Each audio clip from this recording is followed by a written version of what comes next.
Hi. Let's go ahead and get started really quick today. Sorry guys, when I go live, you guys are always hearing my music because this is my vibe when I'm in my home office, very different from when I'm in the actual office. But I want to talk to you guys today about tax deductions because I am so sick of hearing about the regular stuff, right? The car. Thank you guys for joining. I'm so sick of hearing the cars and the home office. That is so basic, guys. And so I want you guys to understand that there are so many more tax deductions that you can use. Now, the first thing you have to understand is that in order to use a tax deduction, you have to have a business. That does not have to be an Amazon. It doesn't have to be a Google. It could be something that you started from home, something that you're doing out of your trunk. It doesn't matter. As long as you have a business, you don't have to have a lot of paperwork. You could be a sole proprietor. All of those things that's just to cut out you guys using that excuse of not watching this live, because you do not have to have a corporation or something like that in order to run these plays, right? And I do these plays. Thank you for joining. I do these plays because I want even my W-2 earners to actually be able to get on the side of tax code that is going to save you money, especially my W-2 earners that are filing exempt all year. That's very important that you understand tax deduction. Tax deduction is not just the car, and again, LLC too. We'll get into that as well. So tax deduction is not just the cars. It is not just the home office. There is so much more than that, right? So let me give you an example. Right now, I have on lip gloss. That's a tax deduction. I have lashes on. That's a tax deduction. This jewelry is a tax deduction. My Fendi purse to the right of me is a tax deduction. All of these things are tax deductions, okay? And I really want to urge you guys in getting really specific about what your tax deductions are and educated on tax deduction, because you're going to need them. Businesses that make less than $200,000, they are going to be targeted once certain bills are passed, okay? Once certain acts are passed, 200,000 or less. If you're a business, you're making less than that, you're going to be targeted. You may be targeted, okay? So it's super important that you rely back on real legitimate deductions, okay? Sometimes the home office is one that they will definitely target because they know that people are not doing the formula. There is a formula. You cannot write off 100% of the things in your home because 100% of that home is not being used for business. So that is a huge red flag when you are writing off 100% of your rent or your mortgage, okay? So that's very important for you guys to understand. So I'm going to give you some really high ticket things, which means that they're going to cost a lot, so that you don't have to rely on all these little tax deductions. The more tax deductions you have, the easier it is for them to audit, because they're going to say, oh, well, there's about 30 deductions in this Schedule C. Maybe something is off here, right? But if you only have 4 and they're really high ticket, it's easier for you to keep records, number one. And then number 2, there's less of a chance that you're going to make a mistake, okay? So one of these things, the first thing I want to talk about is billboards. You guys have heard me talk about billboards before. I love billboards because it is a great strategy, especially when you've gotten to the end of the year and it's like, oh my God, I have not been really doing the work that I needed to do as far as tax planning goes throughout the year. So I need to do something quick that's going to give me a huge deduction. Billboards is an easy way to do that. Billboards typically can cost anywhere from $6,000 to $80,000. It just depends on the location. A billboard that is in Austell, Georgia is going to be a lot cheaper than a billboard that is in New York City, right? So billboards are a great way to have a huge deduction, even if you have a bunch of small or billboards that cost a lot less, but you do multiple of them. So if I have 3 in Austell and maybe they're $6,000 each, that's $18,000 of a legitimate deduction. That's only 3 receipts that I have to hold on to, and it's clearly from my business, right? So that's better than you writing off $100 of your gas. $80 of your tires, all those little things that you're putting on. Let's think bigger. So that's less proof and paperwork that you have to keep. And they are legitimate, again, legitimate write-offs for your business. Okay, so the next thing I want to talk about are close. Okay, what a write-off is something that you can deduct from your adjusted income or your total income that is ordinary and necessary, and it has to be in the pursuit of making money for your business. Okay, that does not mean that I can only write off a sweatsuit from Walmart. That has nothing to do with it. I write off my clothes that are Fendi. I write off my clothes that are Gucci. I write off all of these things, but I have to have the correct proof for it, and I have to have a certain strategy and a play. Okay, so you can write off your clothes. If you don't know how to write off some of the higher end, and again, you have to know how to do this. I do not encourage you to do it if you don't know how to do it.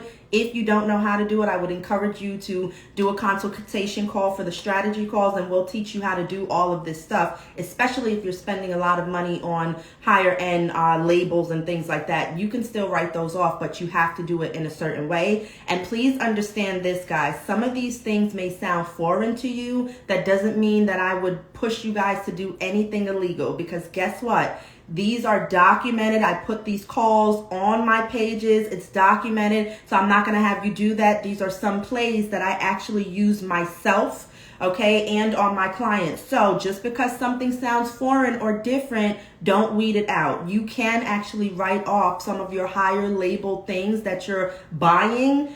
You just have to know how to do it. Now, if you're not there yet and you just want to write off your Nike sweatsuits, maybe some shirts that you're wearing to your business, maybe just regular button downs, your regular clothing, right? All you have to do is make sure you put your logo on it, and then that is a write-off. Okay, so please make sure that you're putting your logo on it, which if you are running a business, whether it's a corporation or sole proprietorship, you should always want to be marketing your business. So anytime you go out, you should always be wearing a shirt with your logo on it or the name of your business. So you are going to buy the shirt, which is now a write-off, and you're also going to have somebody stitch your logo into it, which is now also the price of getting that done is also a write-off. You are going to buy these clothes anyway. You might as well market your business, get more business, and still like double dip and still use it as a legitimate write-off, right? So that's the second thing that we're going to talk about. The third thing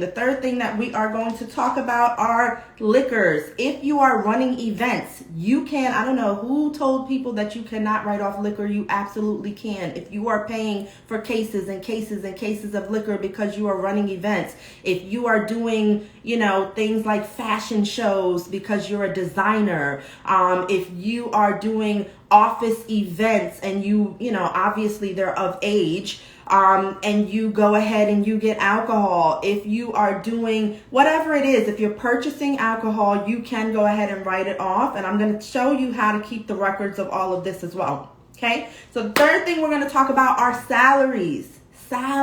Fourth thing, okay, salaries, super important because I see so many people who miss out on these deductions because they are paying people with Venmo, Cash App, Zelle. You guys have heard me tell you a couple of times, do not use that. Do not pay people also under the table. It's super important you don't pay people under the table because these are huge deductions that you cannot use, okay? If you're paying people under the table, meaning they're telling you how much it costs and you're giving them cash for it, number one, it's not good for liability purposes because you have no tracking records that you have paid this person. And if they turn around and sue you for whatever reason, they're saying they never got paid, you have no proof that you actually paid them. But furthermore, you cannot use it as a deduction. I'll give you an example. I had a client that last year that actually was owing around $40,000, but they paid at $76,000 in salaries and had no proof of it. They paid it all through cash, right? And they had no proof of it. And it could have been seen through text messages, right? But IRS is not going to view text messages as proof. So please stop paying. And that $76,000 that the person paid would have easily gotten her out of owing that $40,000 in a tax bill. So make sure if you're paying somebody collectively, doesn't have to just be one job. Even with Thumbtack, if you're paying people for several different jobs and all together it totals $600 or more, please give them a W-9.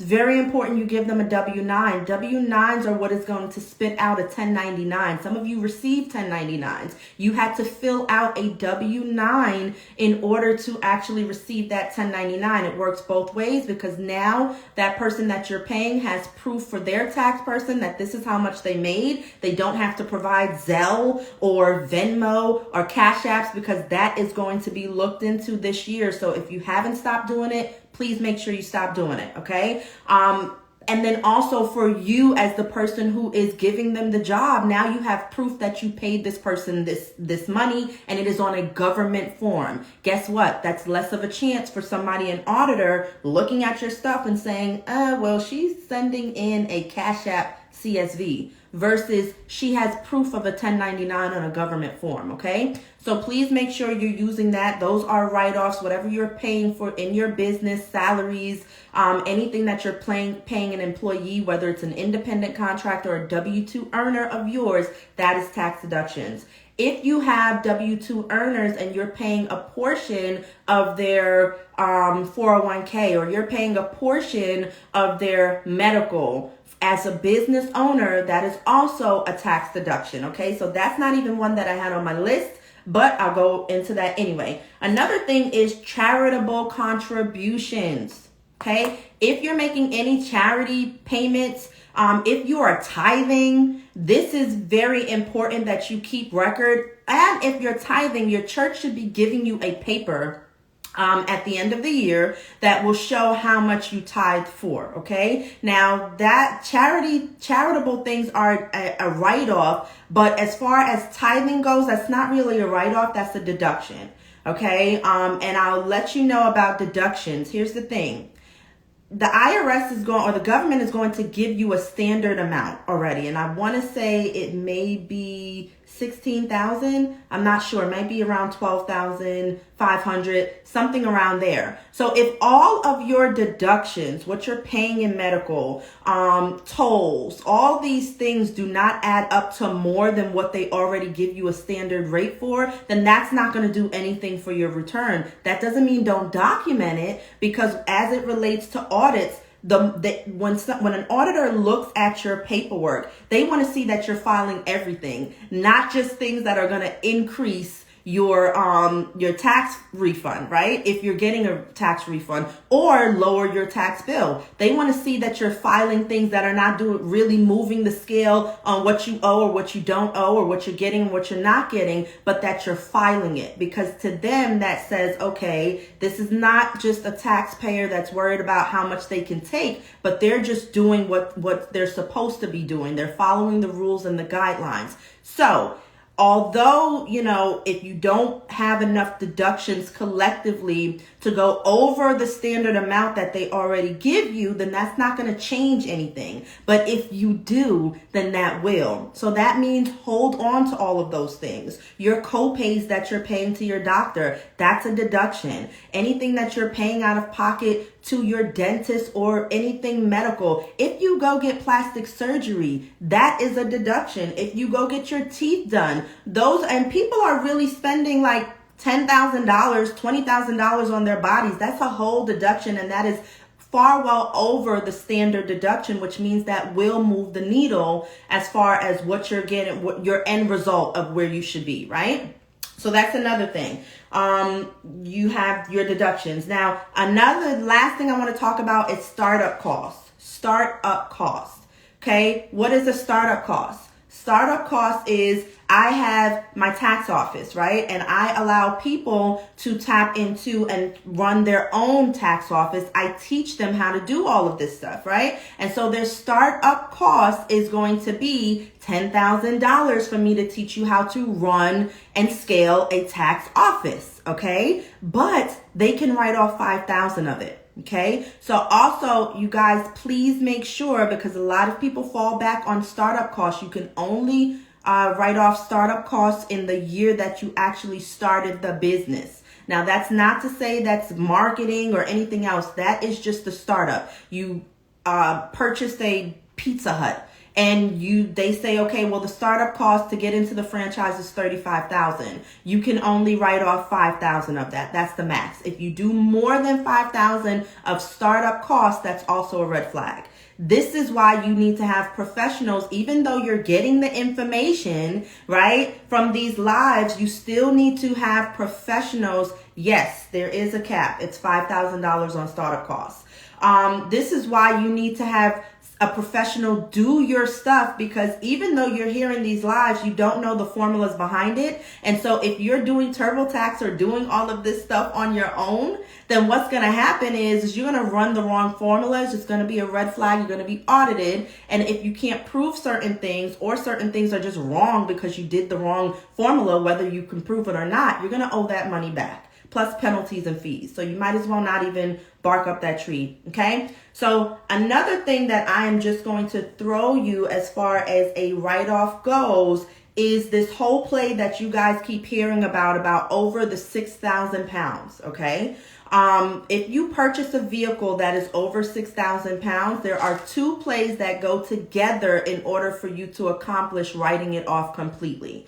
The reason why everybody is going so crazy over this is because even if it is leased or financed, you can still write off the full amount. Now, this is for somebody who is, making 6-7 figures. If you are in the 7-figure range and before any deductions, okay, any deductions, you could easily owe about $200,000. Easy.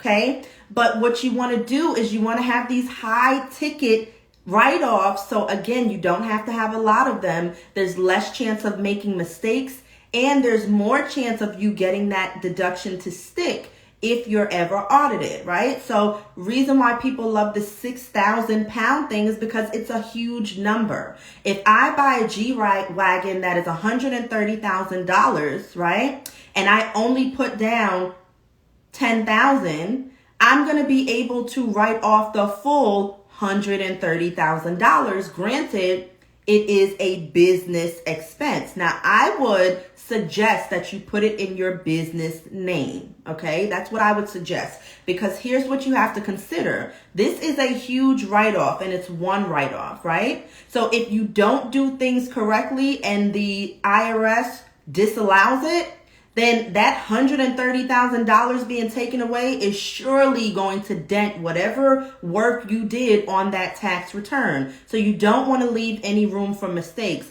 And if you put it in your personal name, that could cause questions. That's not to say that that's going to be the reason why they disallow it, but why add any questions, right? Why make them feel uncomfortable at all? So it's super important that you try to put it in your business name, okay? So again, and remember, that's two plays in order to, so you're going to get the deduction for it being a business expense, and then you're going to get an accelerated depreciation deduction, which is going to allow you to do depreciation, all of it in 1 year, which is why you can write off 100% of it. Now, if this is enticing to you, I want you to understand that this whole play is going to be done this year, okay? It's going to go down to 80% next year, okay? So this will be the last year that you will be able to do 100% of those vehicles that are 6,000 pounds, right? So let's do a recap real quick, because I know some people just joined and I want you to be able to. Now, I can't really go into detail because I am going to the investment property after this, which is another huge play for tax-free wealth. Okay, no matter how much you're making, 8 figures, 7 figures, you will notice that these people earning 8 figures, they always have a real estate portfolio, and because that's a huge strategy, okay? But we won't get into that right now.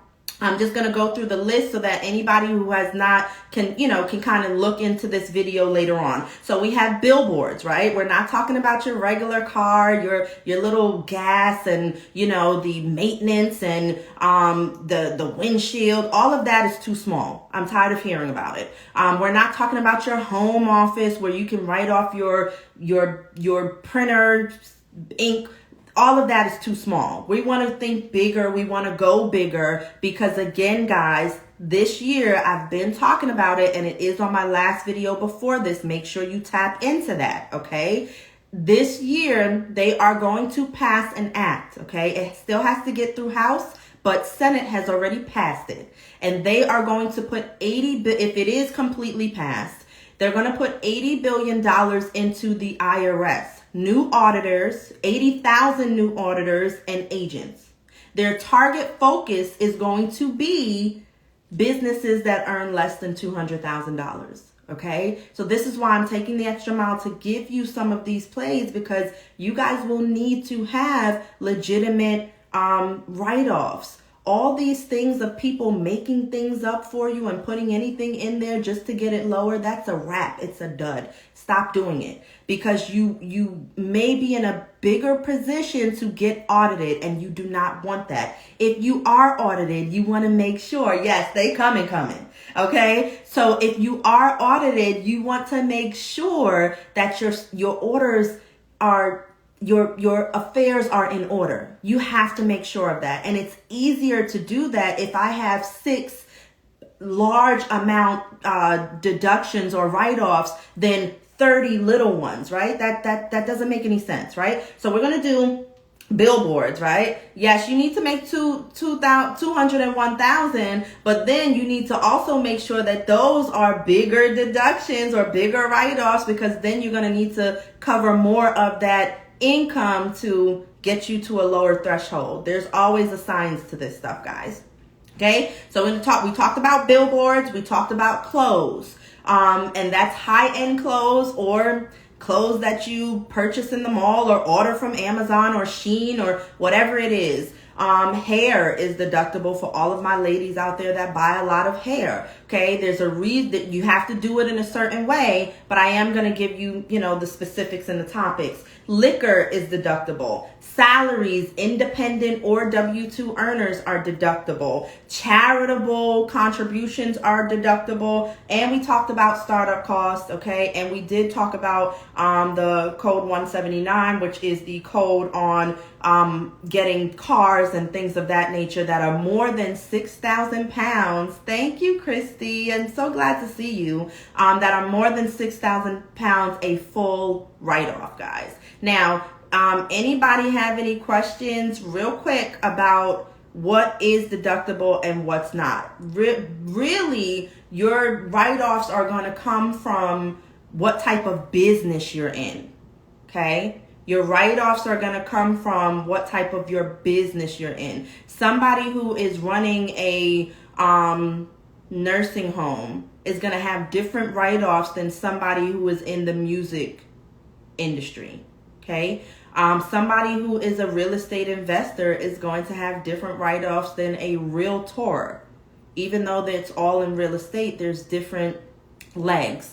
So all of those things matter. It's very important. Hi, JT. Thank you for watching. It is super important that you guys understand that, okay? It is super important that you start getting real serious about the money that you are leaving on the table when you're filing your taxes.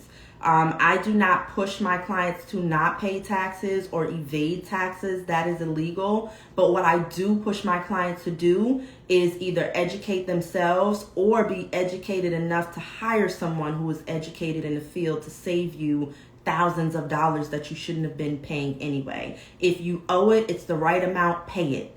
We don't, pay it. Do what you got to do. But don't pay more than what you're supposed to pay because you're looking at the cost of getting it down, or you're looking at, it doesn't matter. I don't see it anyway. That is not how you're going to get wealthy. Okay. Let me just give you guys a quick story. My godfather is a billionaire. And I'm not saying that to boast or anything. True story. Okay. My godfather is a billionaire. And one day he called the electric company, and his bill was off by like 17 cents, or he may have overpaid by 17 cents, whatever, either the bill or he overpaid or they took 17 cents more. And he called and he went off. And I said, why are you going? It's just 17 cents.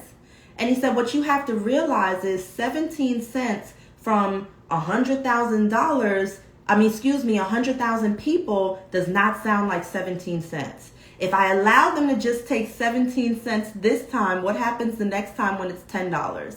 And then another company does it and then it's $20 extra. If I don't pay attention to what extra they're taking and they shouldn't be taking, it then becomes a big problem, right? And so he is wealthy, and this is how the wealthy think. They're not going to overpay even 5 cents if they don't have to, because they understand that that 5 cents could easily go to the 100,000 and make it 100,005 cents that they could be investing in something else, right? That is going to create a bigger wealth for them and their family. If that's what I'm telling you to do as a business with your taxes, do not overpay.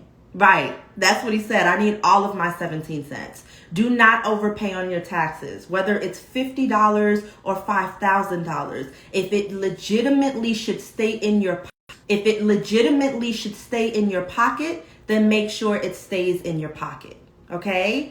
All right, so guys, I want you guys to have a great day. If you haven't tapped that notification, make sure you tap it. I will put this on my page so that you guys can view it. Do me a favor, if you receive value in this, please make sure you tag at least 3 friends that will also benefit from this. And guys, also watch the last video that was posted, okay? That goes into detail as to the $80,000 that, absolutely, the 80,000 new agents and auditors that the IRS is looking to hire. And I'm gonna end with this. Please understand what the IRS is. The IRS is a collection agency for the government. Their job is to, find problems in your tax return so that they can do what? Collect for the government.